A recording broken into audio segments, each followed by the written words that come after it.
Hi, folks.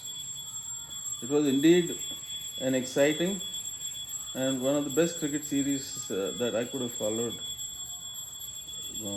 between India and a major nation like England.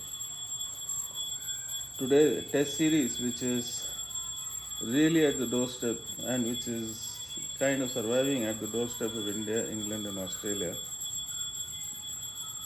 and even good nations which used to play good cricket once upon a time, like West Indies, and had dominated for many years, are kind of falling by the wayside because of the various happenings in the way cricket is managed nowadays, and the dominance of money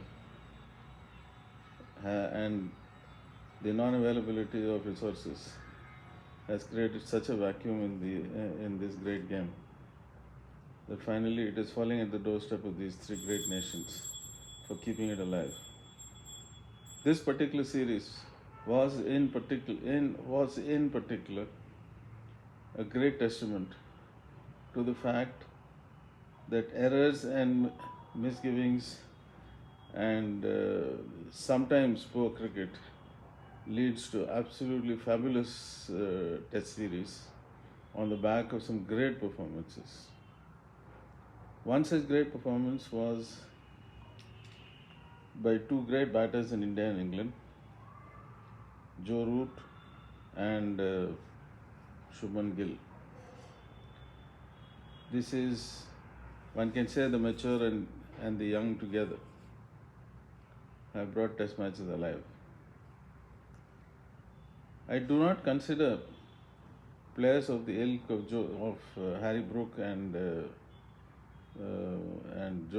Duckett, Ben Duckett, and to a certain extent Rishabh Pant to be classical batsmen, for the simple reason that there is an element of luck in their success, significantly higher than what we see in these other greats. I was really looking forward to Shubman Gill crossing 1,000 runs in this series, which he could have done, but for the fact that I think somewhere he got muddled into thinking between how he played for success in the first 500 plus runs and doing 200 odd runs in the next three. It's a bit of a travesty to the talent that he possesses, that had he actually put his head down and concentrated, India could have won much more easily. Notwithstanding that, I think 754 runs is historic, and as a mark of respect, it is 20 runs lower than what Gavaskar achieved, because I believe Gavaskar was one of the greatest players that we have ever produced, in a classical sense of playing cricket. I also have a few observations about why this series became so exciting.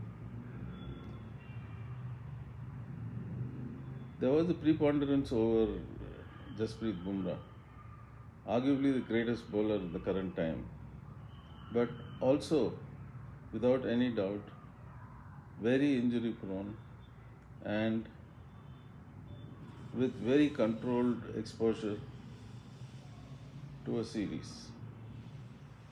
I think cricket is a game. If you can't play it, it's better not to. But to announce right at the beginning that I'll play only 3 out of 5 presupposes the fact that we, as followers of cricket, do not really understand. Performance of the like that we see from Siraj are not historic but heroic. Essentially because he's proved to have the staying power while he struggles and puts in an enormous amount of effort to reach the 22 odd wickets that he got in this series. While big players who have the talent but whose intent come abilities in a physical sense seems to limit them to choice performances, in a series which is quite so tense, because a full in form Bumrah with all his faculties in the right place, especially the physical ones, because I don't have any doubt about his mental faculty at all. He's a great man in that sense, very sensible and extremely balanced in the way he speaks. However, his physical abilities seem to be letting him down. And had we had Bumrah during this whole series, England could have been decimated. While even in the 3 tests he played, he was not really available in at least one of them, where his performance was quite below par. I'm a little surprised at this idolatry and hero worship, which does not put Siraj on the same pedestal as Bumrah. And to cap it all, we have world beater wrist spinners like Kuldeep Yadav, who has to sit it out purely because there is a bias against spin bowlers, with the assumption that spin bowlers will never succeed in England, notwithstanding the fact that people like our spin trio in the yesteryears, plus even the current crop like Nathan Lyon, etc., have done extremely well. Shoaib Bashir was whose performance at par was pretty much as good as good off spinner. However, to leave out Kuldeep was a bit of a travesty. But it was not just Kuldeep. Let us look at what happened with Karun Nair. Karun Nair was the sentimental favourite of Gambhir, of possibly the BCCI, as also the media, and because of the media possibly, and also the great support he was receiving from YouTube. He was given more than necessary chances, 4 out of the 5 test matches, where by and large I think he failed except for one innings above 50. And let's be very clear, he had some basic flaws, without a doubt. Good at drives, very poor at judgment on balls which are going to hit the off stump or going to miss. A little bit suspect on what I would call as reflex reactions to leg side bowling. And to expect that because he scored 300 runs in one of the non-consequential matches against England in India, he was given the pride of place at number 3, then played at number 5, but he was played for 4 out of the 5 test matches, ignoring the claims of other worthies like Abhimanyu Ishwaran. I'm not for any reason saying that Abhimanyu Ishwaran should have been selected or should not have been selected. That's left to the selectors and the coaches. But the bias they were showing was kind of coming through quite obviously. I would also point out to the biases that are there in the captain's mind, which obviously has been, I wouldn't say it was so obvious, but it was possibly put in place by Gautam Gambhir into Gill's mind, that we have to win this series only with fast bowlers. And but for the heroic effort of Siraj, and that too when we were gasping for breath in the last test, so Siraj and Krishna saved us the blushes. However, we were loath to picking up people like Kuldeep, and we were even loath to giving Washington Sundar and Jadeja their due by bringing them so late that any effort they put in was not very consequential.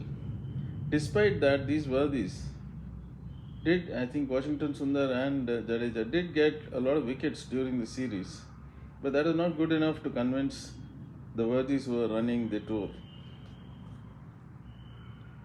I believe that where India should have won 3-0, or 4-0 or 4-1 actually ended up 2-2 because of what I strongly believe were these biases in the mental makeup of the management of the tour. India is a place with riches in cricket, but for ages we have spent time giving chances to people who are not worthy. I'm not saying about everyone is not worthy, but even great players who are not worthy of selection during certain series were given extended runs. Let us take the example of, say, the greatest we mention is Virat Kohli.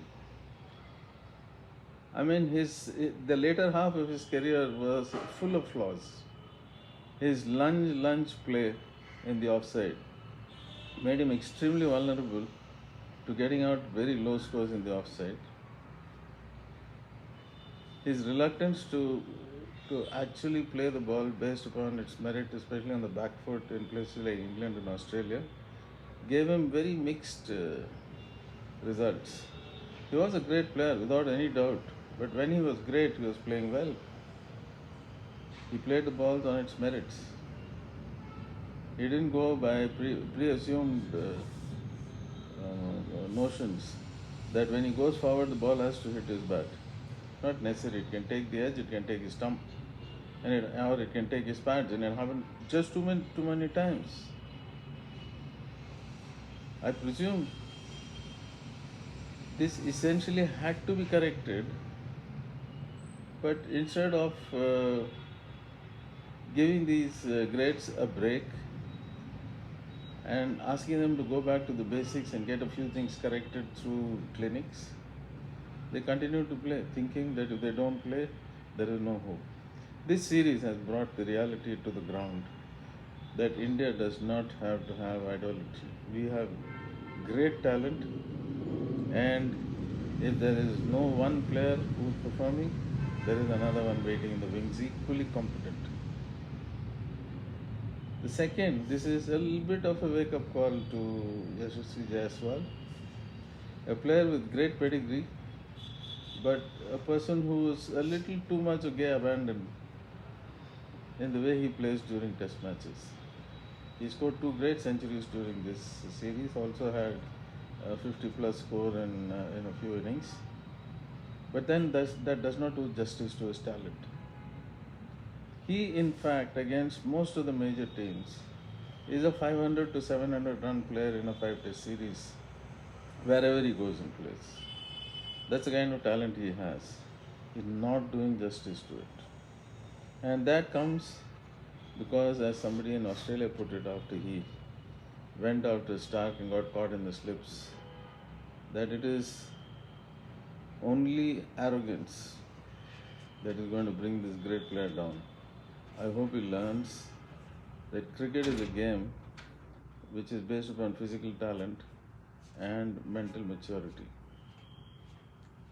If his mental maturity is replaced by arrogance, he is likely to face the music in the future.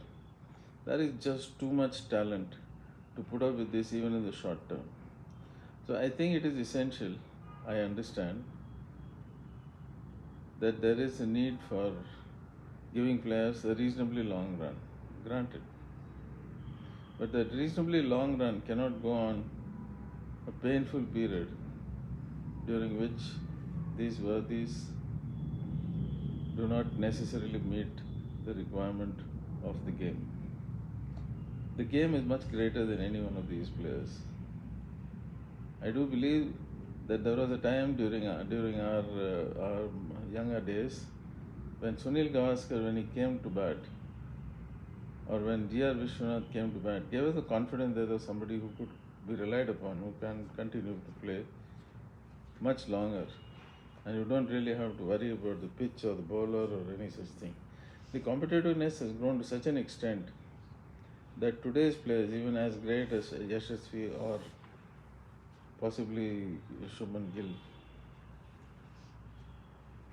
have to put their heads down and show greater maturity when they're playing. It is not necessary that each time these players come out with the best is when they feel that they've not done well previously, so now we have to compensate. That's not really the way to do it. You have to be consistent. You have to play this game much more respectfully than you are actually doing right now. It does not apply to Shubman Gill right now. However, if we cross the limit and start becoming arrogant, and there were a few signs during the series, it will bite back at you, because this great game has a tremendous way to level you and bring you to the ground if you do not show maturity in the use of your talents. And talents these boys have in abundance. India is the greatest cricket team in the world right now. Let's make no mistake about this. And that is not because of the performances only, but it is because of the system, and the system that generates so much talent that we could possibly play 3 different teams in the highest level of the game. Now, if you are not contributing to the greatness of Test cricket, your IPL will also stop working. Thank you very much.